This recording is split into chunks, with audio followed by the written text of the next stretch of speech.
Vamos falar agora sobre um assunto que aflige muitas pessoas, que é o nervosismo, o pânico para falar em público. Como lidar com ele? Então, primeiro temos que analisar as causas. E uma das principais causas do nervosismo é a falta de domínio do assunto.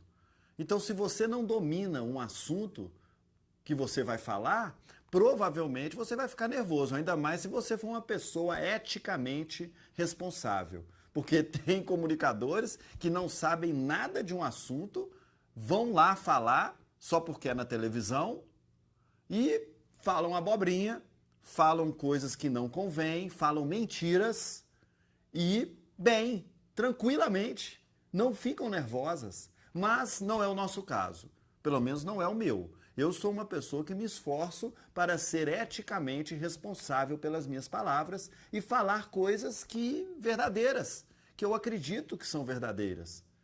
Então isso é muito importante, você trabalhar com essa questão, dominar o assunto para não ficar nervoso ao falar em público. Os meus alunos, eles ratificam essa minha questão do nervosismo sendo gerado pela falta de domínio do assunto. Eles me dizem que quando dominam o que vão falar, geralmente eles não têm tantos problemas assim de performance em relação ao controle do nervosismo.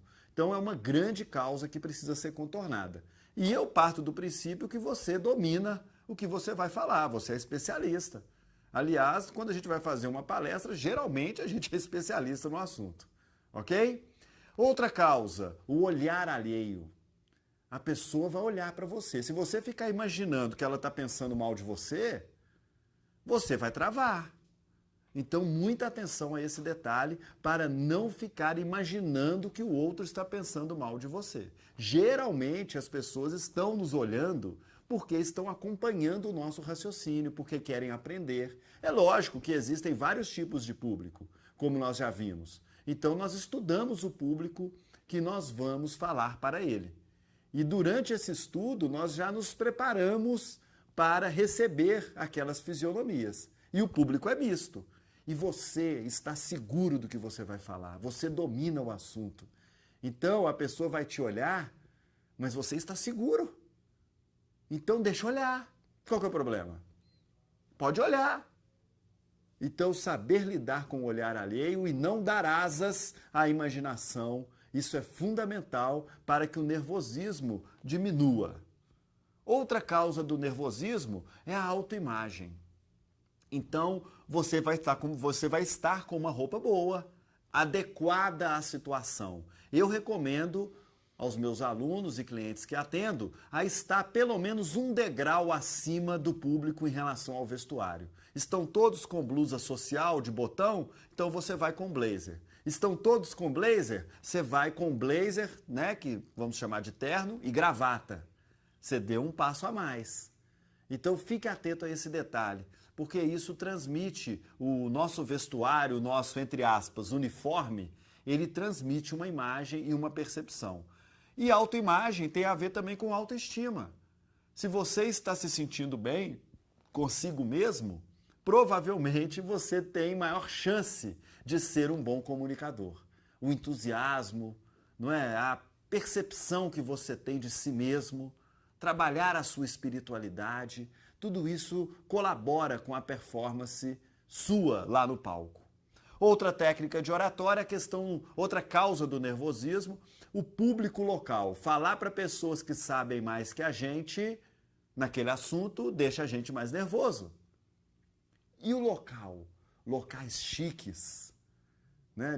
Advogados, pessoas assim de renome, artistas, frequentam ambientes cada vez mais pomposos e luxuosos.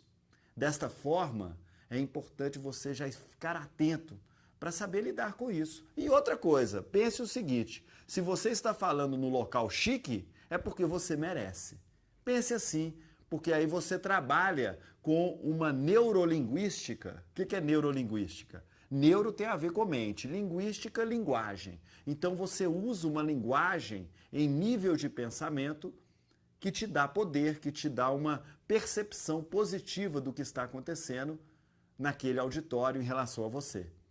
Outra causa do nervosismo é a experiência prévia de falar em público. Eu recebo muitos professores universitários que não sabem nada de oratória, mas não ficam nervosos mais não. Sabe por quê? Porque ele dá aula todo dia, o dia inteiro. Então ele dá aula de manhã, de tarde, de noite, aquele tanto de cabecinha na frente dele. Então teve um professor uma vez que me disse o seguinte: Rodrigo, eu cansei de ficar nervoso. Porque é todo dia que ele fala em público. Quanto mais experiência prévia você tem de falar em público, mais tranquilo você fica para enfrentar aquela experiência. E isso vale, repito, não só para a oratória, mas também para outras atividades da vida. Outra causa do nervosismo, a falta de domínio da infraestrutura. Então, o pessoal entrega para você um microfone, um passador de slide, olha para você e fala assim: sucesso na palestra. E você nunca usou um microfone, né? Onde que coloca o microfone? Na orelha? Na testa? Né? Aqui na laringe? Não, o microfone na altura do queixo, apontando para a boca. Então, o fato de você não escutar sua voz no auditório, não tem o hábito de escutar sua voz no auditório. E aí você fica nervoso por causa disso. Não sabe usar o controle. Onde que eu aperto aqui para passar o slide? Não tem essa resposta. Então, dominar a infraestrutura é muito importante. Outra causa do nervosismo, não dominar as técnicas de oratória. Então, eu sou nervoso, tímido, para saltar de paraquedas. Ou seja, eu não domino as técnicas do paraquedismo. Então, é natural eu ficar nervoso. Então, quando alguém me liga buscando um treinamento de oratória e fala assim: eu fico muito nervoso para falar em público. Até aí não teve novidade nenhuma, porque eu vou perguntar para essa pessoa: você já treinou a aplicação de técnicas específicas para essa atividade? A pessoa não tem nem noção, né? Nunca na escola, na faculdade, nunca assisti nenhuma palestra sobre oratória. Então é natural essa pessoa ficar nervosa, é igual eu para saltar de paraquedas. E quando a pessoa me liga e fala que é tímida? Ô Rodrigo, eu sou tímido. Aí eu falo para essa pessoa: você é tímido ou destreinado? Faço a pausa, né? Lembra dela? Pausa assim para gerar uma expectativa e fazer a pessoa refletir. A maioria chega à conclusão de que ela é destreinada. Lógico, algumas falam que são tímidas. Desde pequenininho que é tímida, que não costuma falar muito. Aí vai crescendo, continua caladão ou caladona. Então essa pessoa pode até se intitular tímida, mas com treinamento ela vai se soltando. Porque se juntar a tendência a ficar calado com a falta de técnica, aí o resultado vai ser um mutismo quase completo. Então atenção a esse detalhe, nós temos que garantir o lado do treinamento, e o treinamento ele transfere para o interlocutor, para quem está sendo treinado, a segurança, a confiança de que está acertando, que é o oposto do nervosismo, da insegurança, do medo de falar em público. Outra causa está ligada à falta do domínio do tempo da apresentação. Então, todo comunicador profissional tem que perguntar para quem o convidou: quanto tempo eu tenho para falar? A pessoa te deu 10 minutos, organize a sua fala para caber em 10 minutos. Tem 20? Beleza. 50? Ótimo. 1h30, que é um tempo máximo de palestra hoje em dia, então você trabalha com 1h30. Se você não domina o tempo da apresentação, corre o risco de você ter que encerrar antes de concluir. E isso não é bom, isso não é profissional. Então, organizar o raciocínio é fundamental. Você pode observar no material que você tem, complementar a essa aula, que eu coloquei um cálculo para você. Uma página Arial 12, margens de 1 centímetro, espaço entre linhas simples, costuma esse texto dar 5 minutos de fala.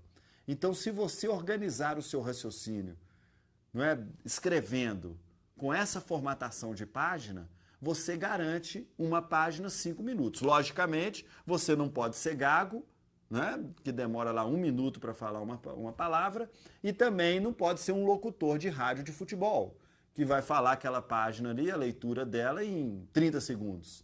Então, uma velocidade de fala normal garante em cada página 5 minutos. E escreva o que vai falar, isso é fundamental para você começar a ter um controle do desenvolvimento do seu raciocínio. E existem mais duas causas para o nervosismo que são voltadas mais à questão de traumas, a questão de como que a pessoa encara os desafios da vida. Então existem comunicadores que desde pequeno ali, que o pai, a mãe, o educador, trata ele de forma repressiva em relação à comunicação, manda o menino calar a boca, tudo que ele fala é besteira, e aí vai criando uma certa inibição traumática, ou na família, ou na escola. Então essa pessoa ela pode ter um trauma que está travando ela. Agora, existem questões na vida que você enfrenta, tira de dentro de si uma energia do seu próprio indivíduo, uma energia que faz você superar desafios. Agora, precisou de ajuda? Procura um psicólogo. Procura, quem sabe, até um médico psiquiatra para tomar um medicamento para conter a ansiedade no momento de executar uma fala em público.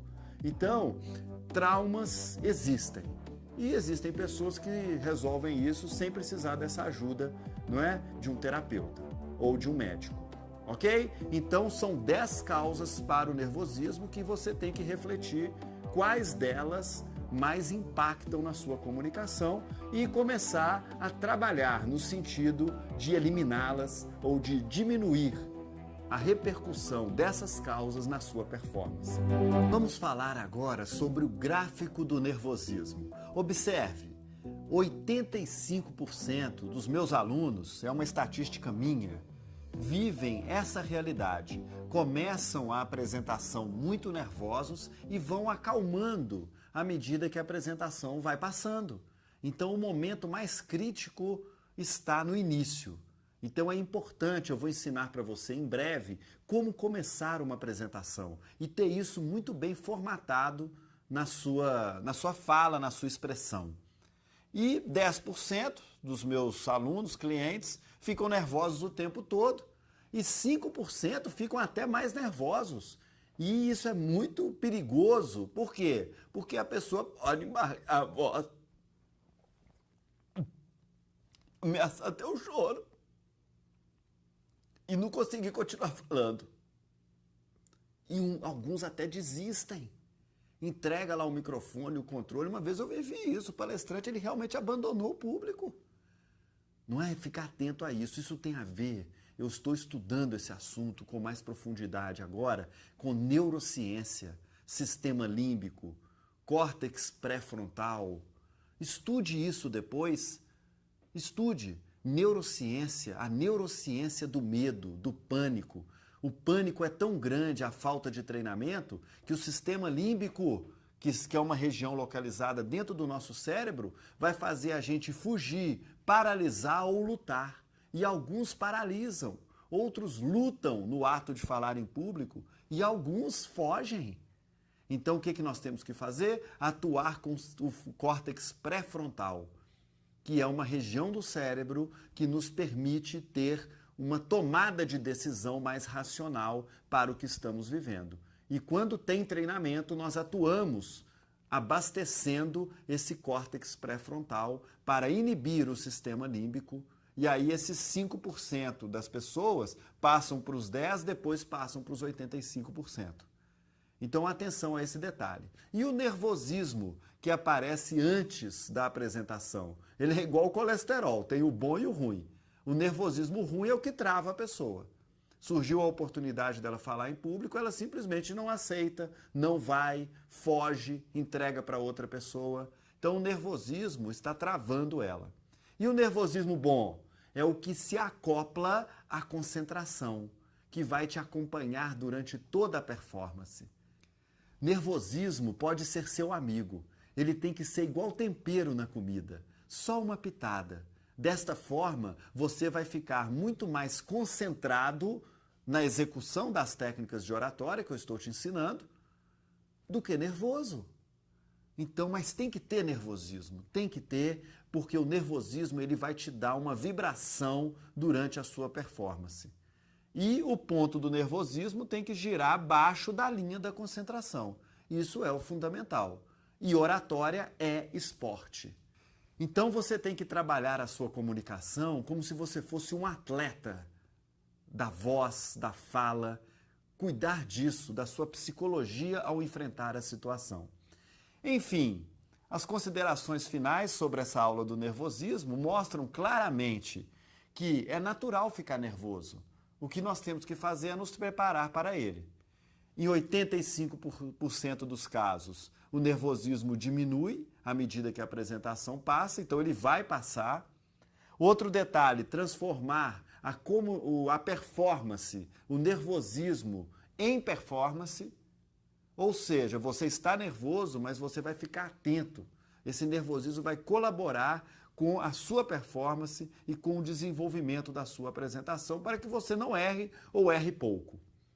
Outro detalhe também, não assumir o nervosismo quando vai falar em público, verbalmente. Porque tem comunicadores que chegam para a plateia, a primeira coisa que falam, pessoal, eu estou muito nervoso aqui nessa situação, é a primeira vez.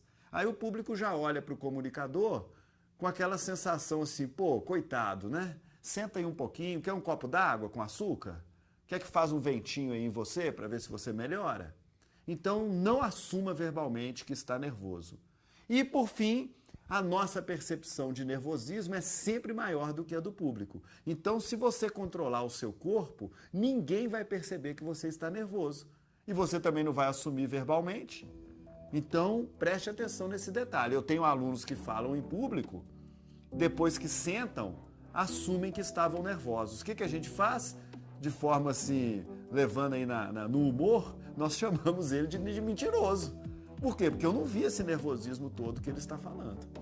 Então não assuma, controle o seu corpo.